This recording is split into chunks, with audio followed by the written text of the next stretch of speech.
Look at the faces in Egyptian art. The eyes are open, but they are not staring in the ordinary way. You can tell there's an ocean of wisdom behind those eyes. When I worked as a guide in Egypt, I looked into these eyes almost daily. I kept trying to understand what makes them feel so different. Then I found a text that changed how I see them. The text had nothing to do with Egyptian art. Rather, it described the kind of consciousness that could have made them. The text begins with someone like you or me sitting down and gradually settling into a peaceful state. I quote, "Once, when my bodily senses were held down, some enormous being happened to call my name and say to me, 'What do you want to see and hear?' And through mental perception, to know and understand." The central figure of this story has entered a state where he is connected to, let's call it the whole, something larger than the personal mind appears. And it asks a question. What do you want to see? What do you want to hear? If you've been there, you know that's not an easy question. But before we answer, we should ask, who is speaking? The text calls him Poimandres.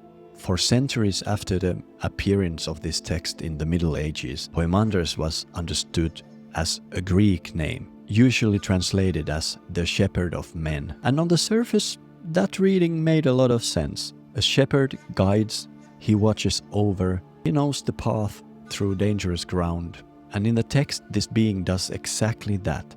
He guides the human mind through a vision it couldn't navigate alone. But modern scholars have realized there's another possibility. And personally, I find this other reading much more accurate. Peter Kingsley argued that Poimandres may actually preserve ancient Egyptian language phonetically, more probably rendered as peimandres, meaning something like the knowledge or understanding of Ra. And this possibility has led some scholars to take the text far more seriously, not merely as a work from a few thousand years ago, but perhaps as an authentic remnant of ancient Egyptian philosophy, preserved by the Greek-speaking world and carried forward into our own time.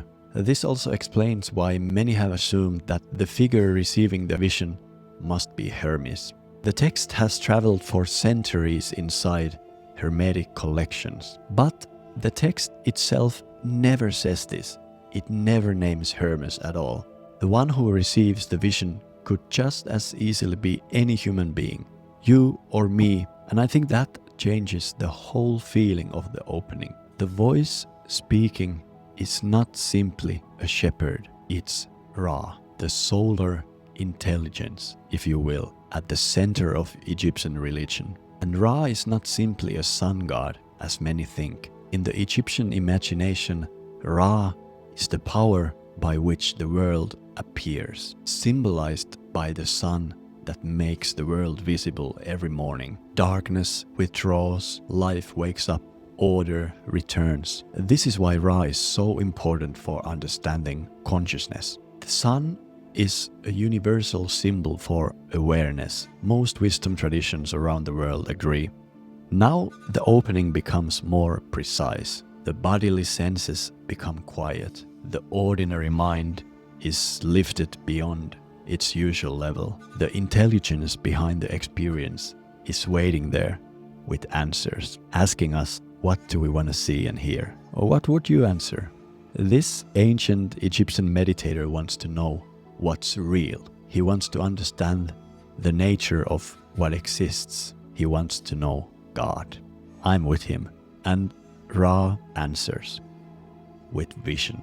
Everything opens into immeasurable light. Then darkness appears below it. The darkness moves downward, twisting like a serpent, and becomes what the text calls moist nature. This is before any human world has formed. No objects yet, no separate minds looking at the universe. Ra is showing the first principles of manifestation. Light, darkness, a formless, receptive nature. Then the vision introduces order. From the light comes a holy word. The Greek word is logos. This word was later adopted by the Christian tradition to describe the creation but the concept is far older. The word moves from the light into the moist nature. As it enters, fire rises upward.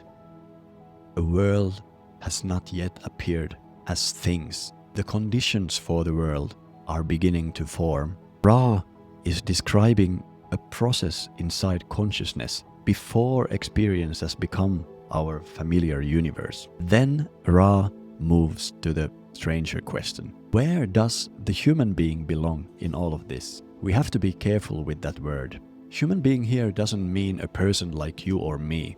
It's closer to the Vedic word Purusha. Literally, Purusha means human. And although we don't have an Egyptian commentary tradition that explains this text for us from within Egypt itself, we do have such a tradition in the Vedic world. There, the meaning is made clearer. Purusha is not primarily the ordinary human personality. It's the witness, the one before whom experience appears, the one seeing through the eyes of every human being. With that in mind, Poimandres says that the Father Mind, being life and light, brings forth a human being in its own likeness, not merely as a creature inside the world, but as an extension of the Father itself, the consciousness in which the world appears. This is the turn. The human being comes from the highest principle, yet looks down into the lower nature. He sees his own form reflected there, and he falls in love with it. The Greeks remembered this as the Narcissus, the boy who saw his face on the surface of the water and couldn't leave.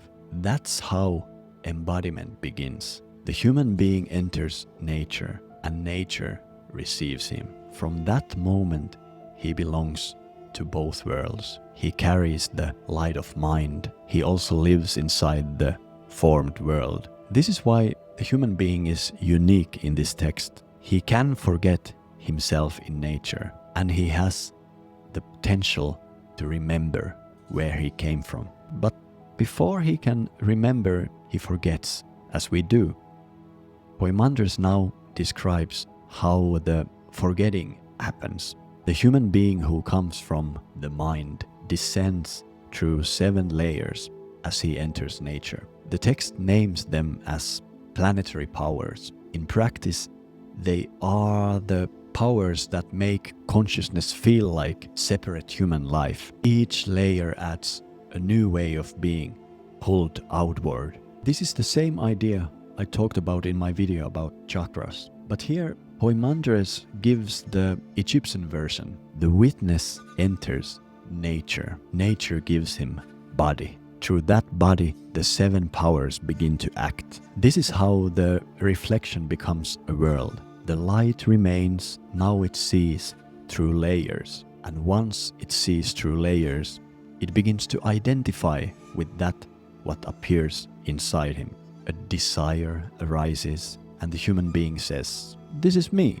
Anger arises, and he says, "This is me." Fear arises, also me. This is the forgetting. The human being doesn't become less than the Father Mind, but he becomes unable to recognize himself as Father Mind. Poimandres treats embodiment as the place where confusion becomes possible. The confusion begins when the human being takes the reflected life to be the whole of himself. The human being belongs to the 2 worlds. He comes from the light of the Father Mind. He also lives inside the nature with body, senses, desires, memory, language, fear, attachment. Most of the time we only notice the second part.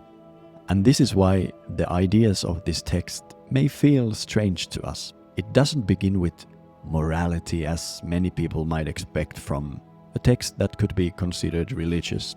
It begins with identity. Before asking what a human being should do, it asks what a human being is. And the answer is difficult. A human being is the one who can be lost in nature and the one who can remember the light before nature.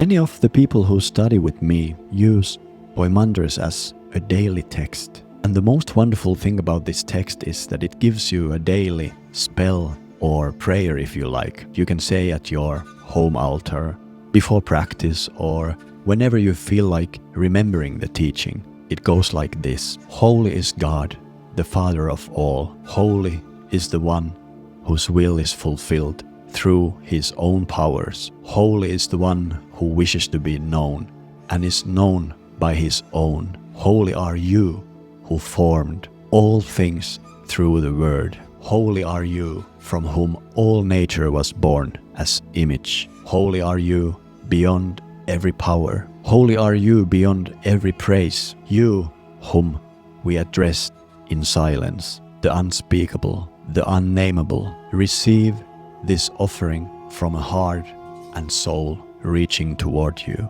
Do not let me fail in the knowledge of what we are. Give me strength so I may bring light to those who do not yet know. I move toward life and light. Blessed are you, Father.